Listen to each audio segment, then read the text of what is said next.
Perfeito. Vamos com as reverências para ler mais uma vez o capítulo 9 do O Conhecimento Mais Confidencial, verso 5 e verso 6, que a gente tem trabalhado toda esta semana. Om Namo Bhagavate Vasudevaya. Om Namo Bhagavate Vasudevaya. Om Namo Bhagavate Vasudevaya. Yaya Shri Krishna Chaitanya Prabhu Nityananda Shri Advaita Gadadara Shri Vasadi Gauda Bhakta Brinda. Hare Krishna. Verso 5. E mesmo assim, os elementos criados não repousam em mim. Observe minha opulência mística. Embora eu seja o mantenedor de todas as entidades vivas, e embora esteja em toda parte, não faço parte desta manifestação cósmica, pois meu eu é a própria fonte da criação. Verso 6. Compreenda que assim, como o vento poderoso que sopra em toda a parte, sempre permanece no céu. Todos os seres criados repousam em mim. Hare Krishna.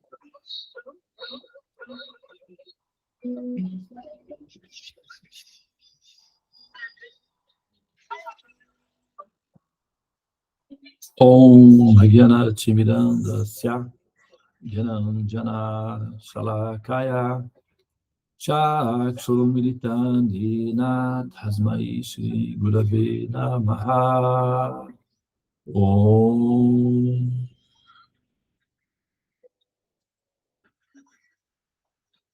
Muito embora eu tenha nascido na mais obscura região da ignorância, conhecido como o assim chamado mundo material,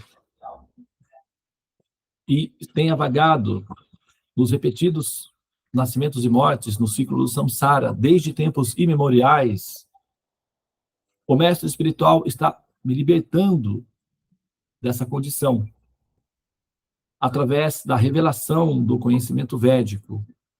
E assim, com gratidão em meu coração, eu ofereço minhas respeitosas reverências a tal mestre espiritual que é compassivo com o progresso espiritual das almas condicionadas. Namastê, Hare Krishna, Krishna Krishna, Hare Hare, Hare Rama, Rama Rama, Hare Hare. Jaya Gurudeva, Jaya Prabhupada. Muito bem. Então, seguimos na nossa saga, né? Muito obrigado, Andréia, por essa contribuição sagrada. Muito obrigado à nossa querida Bhakti Tulasi, né, por ter nos conduzido no caminho dos mantras. E muito obrigado, né, a todas vocês que estão, assim, piedosamente predispostas a permitir, né, que esse conhecimento entre no coração de vocês. E isso, o resultado é a alteração da humanidade ao seu redor. Então, isso é piedoso. Portanto, muito obrigado por esse ato piedoso. Jamais resista ao impulso piedoso. Então, se você sente esse impulso piedoso no coração de ouvir esses conhecimentos, não resista. Renda-se. Ok? Muito bem, então seguimos. Olha, nós estamos aqui na nossa saga em relação a esse verso específico aí, tá? Todas as coisas estão em mim, manifestas em mim, porém eu não estou neles. Veja bem, nós fizemos ontem um exercício aqui, tá? Fiquem tranquilas, né? Predominantemente tranquilas. Eu não vou exigir de vocês, tá? O resultado. Muito embora, se alguém quiser trazer na pauta alguma solução que foi observada, eu vou guardar um minutinho. Se alguém quiser falar alguma coisa a respeito de qual seria a sua contribuição para aliviar né, a dificuldade do Criador nesse momento, como interação, tá? Só para cumprir o protocolo, eu vou deixar o minuto aberto aqui para quem quiser falar, é só levantar a mãozinha aí, pedir a palavra, que eu vou liberar o espaço, tá bom? Eu vou seguir aqui, e se você se sentir inspirado, é só participar, não é obrigatório, tá bem? Mas eu imagino que você tenha pensado em algumas coisas. Aí como é que seria isso daí, tá? Vamos voltar lá no nosso palco. Vamos voltar no nosso palco, na nossa situação. Nós não gostamos de ver sofrimentos e tristezas. Não é do nosso hábito. Tem pessoas que sim, mas isso é um problema psicológico. Pessoas normais, naturalmente, querem ambientes alegres, festivos, né? O que nos faz felizes realmente? É almoço de domingo com a família, é passear com os amigos, é jogar futebol com os amigos. Alguns gostam de sair para pescar, outros para caminhar, andar de bicicleta, pular de asa delta, mas sempre divertindo-se em ambientes felizes. Nós frequentamos muito mais o shopping center que, né, assim, os ambientes da Cruz Vermelha ou de hospitais. E por que nós temos essa inclinação? Quando a gente vai fazer um passeio, nós decidimos por lugares alegres, com pessoas felizes e saudáveis. Porque é disso que nós gostamos. Nós somos isso. Nós somos alegria, nós somos Ananda. Por isso é que nós optamos por esses ambientes Ananda. Não é aleatório. Não é por força do hábito. É por uma qualificação intrínseca. Agora, nós não optamos por estar nos ambientes tristes. Porém, de certa forma, sem querer, né, sem ter essa intenção, logicamente, com isso nós obrigamos o Senhor Supremo a viver todas as situações tristes de todas as pessoas, de todos os universos possíveis. Essa é uma condição muito triste, é uma imposição muito triste, é um tipo de vida, um estilo de vida muito triste. E nós fazemos isso, mas não porque nós estamos pensando nele. Nós impomos isso a ele, porque nós estamos pensando em nós. Nós queremos alguém que nos cuide. Nós queremos alguém que esteja ali conosco o tempo todo para nos auxiliar nos momentos difíceis. Só que nós somos uma pessoa. Mas, ao mesmo tempo, nós somos infinitas. E essa pessoa é uma só. Nós somos variadas. E essa pessoa é uma só. Então, a variedade de almas, exigindo dele essa atenção integral e exclusiva, faria necessariamente com que ele tivesse que viver todas as situações de tristeza do universo inteiro e dos universos. Então, imagine você na condição dele, tendo que viver todas as experiências de sofrimentos e tristezas de todas as pessoas. Como é que não seria a vida dessa pessoa? Olha, é porque nós não pensamos nele. Normalmente, a nossa preocupação é conosco mesmo. Então, a gente não pensa nele. Mas, de certa forma, nós precisamos dele. Precisamos que ele esteja conosco, porque, afinal de contas, nós somos pequeninas e assustadas com essa experiência de viver. E o medo nos faz esquecer da condição dele, considerando prerrogativamente ou a priori, que ele não se afeta com esse processo todo. Se ele não se afeta com as dores e com os sofrimentos, então ele também possivelmente não se afeta com a nossa dor, com o nosso sofrimento, se for assim. Então é uma contradição mantê-lo assim nessa condição. Ao mesmo tempo, novamente, eu trago aqui na pauta o fato de que ele seria obrigado a estar presente em todas as situações de sofrimentos de todas as existências, do passado, do presente e do futuro, o que impõe sobre ele uma condição de vida extremamente triste. Porque ele vai viver com as tristezas universais eternamente. Então, nós estamos condenando ele a uma existência muito triste. E nós não fazemos isso por mal, nós só fazemos isso por medo. Tá? Agora, acredito que nenhum de vocês gostaria de ter uma vida assim. Eu acredito que nenhuma de vocês gostaria de estar consciente dos sofrimentos de todas as pessoas simultaneamente. Seria muito triste. Certa vez,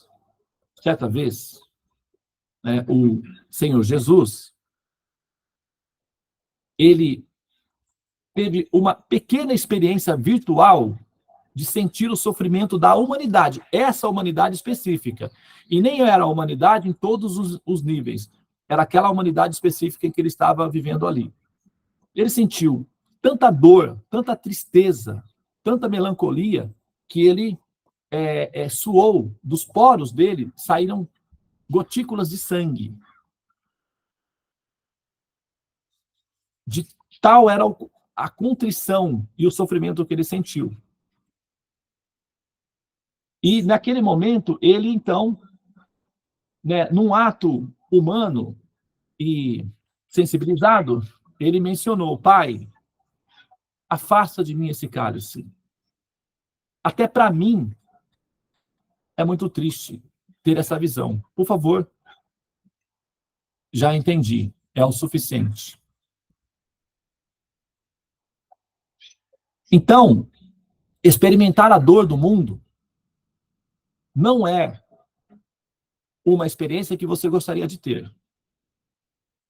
E impor essa condição a um ser eternamente é condená-lo eternamente à dor e ao sofrimento. Apesar de ser um ser transcendental, seres transcendentais não são insensíveis. Então, nós nos encontramos num impasse. Agora, imagina que eu seja Deus. E eu estou com esse problema. Eu, enquanto Deus, não gosto de ficar triste. Eu sou como vocês. Eu gosto de coisas alegres, pessoas alegres, ambientes alegres, felizes. Eu gosto de felicidade. Porém, eu sei que existe a condição humana.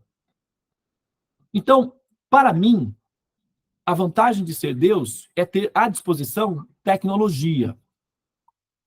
Poder fazer as coisas e resolver as contradições da minha própria condição de existência. Porque, afinal de contas, eu tenho almas. As alminhas são consequências da minha existência.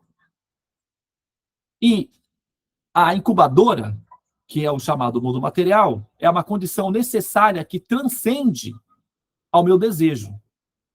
Porque, se não transcendesse ao meu desejo, possivelmente eu não teria um mundo material. Se fosse opcional para mim, baseado no meu sentimento de amor, de ternura, de inteligência, não teria o mundo material. Mas se existe o mundo material, é porque isso transcende a minha condição mesmo de Deus. Não está na minha jurisdição decidir que não deve haver o mundo. Transcende ao meu desejo. Então, quer dizer que existe algo que transcende ao poder de Deus, que motiva ou que induz o Criador a tomar uma atitude, ainda que, eventualmente, contra a sua própria vontade? Sim. E está evidente, porque o mundo material, chamado, está aí para demonstrar que isso é possível. Ah, mas então ele não é onipotente? Não necessariamente. Eventualmente, ele é onipotente dentro do processo do tempo. Então, ele sempre consegue o que ele deseja, mas não necessariamente na hora em que ele quer. Por que isso é assim? Porque o outro ser tem que estar de acordo com a decisão dele, uma vez que ele tem o bom senso e a ternura de respeitar a decisão do outro ser, não está na jurisdição dele a decisão absoluta, porque ele depende que o outro também decida com ele. Essa é a função do livre-arbítrio, da nossa independência enquanto almas. Então, ele não tem essa onipotência absoluta. O que ele pode fazer é seduzir para convencer de que a decisão dele é a melhor decisão a ser tomada. E aí nós aderimos. Pronto, aí ele tem o desejo dele realizado. Mas não necessariamente imediatamente, porque isso neutralizaria a nossa posição enquanto também de pessoas que decidem. Tá? Então, o mundo chamado material, em primeira instância, ele é uma condição necessária que transcende a qualidade de ser onipotência do Criador. Mas então, como ele que resolve o problema da questão da satisfação do estado de existir? Porque, afinal de contas, apesar de a gente entender parcialmente como é que funciona a questão, não resolve o problema da convivência com os sofrimentos da existência. Então, agora eu vou falar o que é descrito nas escrituras védicas de qual é a solução que o Senhor Supremo adotou para resolver esse problema. Tá? Então, imagina que eu seja Deus, imagina que eu seja o Senhor Supremo, o Criador. Para mim, tá? Eu expando uma forma funcional minha. Eu posso fazer isso. Eu posso me expandir. Existe uma potência em mim que me dá a condição de me expandir. Eu não sou preso a um local. Eu não estou preso a um local específico. Eu posso me expandir. Eu posso gerar um drone de mim mesmo com as funções de mim mesmo. Então, eu posso ser uma outra pessoa. Eu posso ser infinitas pessoas de mim mesmo. Eu tenho esse poder. Não eu devanando, tá, gente? Eu estou aqui assumindo a função Deus. Personagem. O personagem Deus. Tá? Então, eu estou descrevendo, enquanto ser Deus, quais são algumas das minhas opulências, algumas das minhas potências. Então, eu, enquanto Deus, tenho a capacidade. Vocês não têm, porque tem uma função mais limitada. Mas eu tenho a capacidade de expandir-me em 1, 2, 3 e mais vezes. Se preciso for, infinitas vezes. É como vela, por exemplo. Se eu pegar uma vela e colocar 10 velas, uma do lado da outra, e eu tenho uma vela acesa.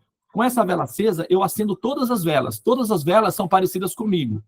Aliás, com a vela original. Mas a vela original continua sendo original, embora todas as outras tenham a mesma função e sejam semelhantes. Entendem? Então, eu, enquanto Deus, posso me expandir infinitamente, ilimitadamente. Ok? É só para considerar essa possibilidade aí. Tá? Então,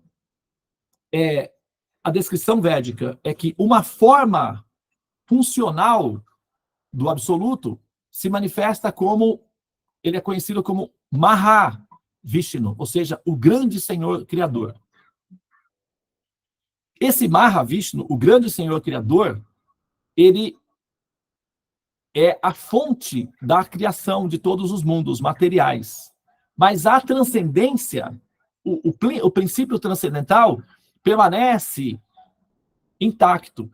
Essa expansão do Criador entra no chamado Mahatattva, que é a energia original, total, que é o que os pesquisadores buscam com a pesquisa do Big Bang e das Brahmas ou outras considerações acerca das criações universais, como, por exemplo, a probabilidade de buracos brancos, etc., é essa substância original chamada Mahatattva. Então, o Criador, ele então expande essa substância original, Mahatattva, e a partir dessa matéria-prima original, então, gera os multiversos, ou os infinitos universos. Esse Criador original, então, novamente expande-se uma vez mais e entra numa forma funcional, uma forma consciente em cada um desses multiversos para manter esses multiversos vivos, em estado de incubação. É como você ter uma incubadora e acender a luz, para que aquela luz choque os ovos. Então, esse Criador, ele se expande, ele entra em cada um desses universos e a presença dele choca as alminhas, para que elas maturem-se. Uma vez mais, esse ser expande-se uma vez mais e entra dentro do campo de cada uma das entidades vivas. Esse ser que se expande e entra no campo de cada uma das entidades vivas chama-se Paramatma, que é a pessoa localizada, a pessoa suprema localizada no coração, no Anahata Chakra. É quando você reza, você põe a mão aqui no coração, você está entrando em contato com essa expansão do Criador. Chama-se Paramatma, ou a alma suprema, que acompanha a entidade viva na sua, no seu, vamos dizer assim, delírio cósmico de se imaginar ser um ser humano. Os gregos tinham um método educacional em que as famílias mais nobres ou mais ricas, os seus filhos, contratavam um pedagogo. O pedagogo não era a pessoa que ensinava. O pedagogo era a pessoa que ia na casa da família, pegava a criança, levava a criança para a escola, entregava a criança na escola, depois pegava a criança na escola e trazia de volta para casa em segurança da família. Seria a van escolar de hoje em dia. Então, originalmente, os pedagogos eram o motorista da van, não eram os professores. Tá? Então, só que no caminho de volta para casa, o pedagogo tinha a função de conversar com a criança sobre o que ela aprendeu na escola. Então, também cumpria a função de ser um professor de reforço. Quando a criança chegava em casa, os pais não precisavam tomar a lição, porque o pedagogo já tinha feito no trajeto até em casa. E eles recebiam para isso. Então, essa expansão do Criador, vou encerrar então em 2 minutos a minha fala, tá? Essa expansão do Criador, ela acompanha a entidade viva em todos os movimentos que ela faz. Esse é o pedagogo, tá? Entretanto, essa expansão do Criador, ele não está necessariamente o tempo todo desperto. E aí, nesse ponto, eu vou pausar para explicar isso na próxima, porque eu preciso contextualizar isso adequadamente, tá? Ok? Então, para, assim, revisar isso daí, o ser original, a pessoa suprema original, ela permanece na sua morada original. E essa morada original não tem relação com a incubadora, que são os universos ou os multiversos. Tá? Não tem essa relação. Assim como você, por exemplo, quando compra o seu alface hidropônico no supermercado, o supermercado não tem uma relação com a incubadora que produz o alface, os produtos, numa estufa. Fica à parte. Você não vê o processo acontecer. Você pega o resultado final. Pronto. Tá? Da mesma forma, as incubadoras, que são os multiversos, estão à parte da morada original. A pessoa original permanece na morada original. Ela expande uma forma funcional que vai administrar as incubadoras e transfere a característica de manutenção e responsabilidades pragmáticas para essa forma divina, que é Deus, chamado Mahatattva, o Criador. Depois esse Mahatattva entra em cada universo. Ele é chamado de Garbho Vishnu, ou aquele que entra nos universos. E, finalmente, esse que entrou no universo se reexpande novamente e entra no campo de cada uma das entidades vivas, e essa expansão divina que entra no campo de cada uma de nós chama-se Kshiro Vishnu, ou aquele que reside num oceano de néctar, que é o coração da alma. Tá? É o Param Atma, é essa forma localizada do Senhor, pessoalmente, no coração de cada uma de nós. Ok? Então, vamos pausar aqui, que depois, na próxima aula, eu vou, então, dar a sequência nessa explicação aí. Porque agora eu tenho que explicar que essa pessoa está presente e ela não está vendo. Como é que ela pode estar presente ao mesmo tempo e não estar presente ao mesmo tempo? Como é que funciona esse paradoxo aí? Então, na próxima aula eu vou dar sequência nesse raciocínio. Então, hoje a gente pausa aqui, tá bem? Muito bem. Obrigado pela atenção. Namastê. Hare Krishna, Krishna Krishna, Hare Hare. Hare Rama, Rama Rama, Hare Hare. Ó energia suprema, amor divina, ó Mahamantra, libertador do ser, desperta-me, eleva-me, envolve-me, protege-me. Hare Krishna, Hare Om, Shanti, Namastê, Om Tat Sat.